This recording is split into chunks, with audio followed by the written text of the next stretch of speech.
Pananaksak sa isang lalaki sa Tondo, Maynila, huli sa CCTV. Suspect at biktima nagtalo umano dahil sa parking. Si Bien Manalo sa detalye.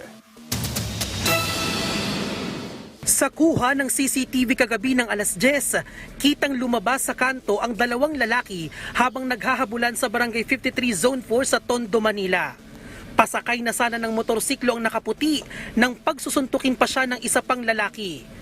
Pilit silang inawat ng mga residente pero hindi umubra. Ang mga sumunod na eksena, kitang tumatakbo ang lalaking nakahubad. Naglalakad na ring duguan ng isa sa mga nakipagsapakan matapos umanong masaksak. Mabilis sumakay sa nakaparadang motor ang lalaking nakasaksak para umalis na sana. Pero maya-maya pa'y nagmamadaling tumakbo papabalik ang lalaking nakahubad na unang nakunan kanina. May dala na pala siyang patalim. Dito na niya inundayan ng saksak ang lalaking nakasakay sa motorsiklo. Pilit pa siyang hinabol ng sinaksak pero bigla na lang siyang natumba at bumulagta sa kalsada.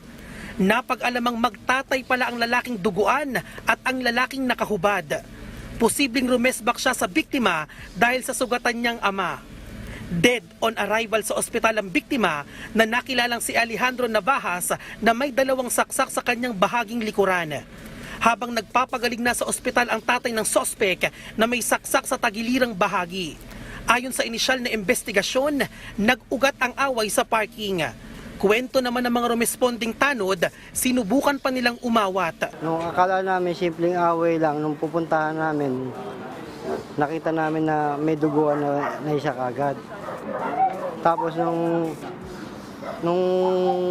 nakita siguro nung anak niya na duguan yung tatay niya, tumakbo din sa kabilang iskinita.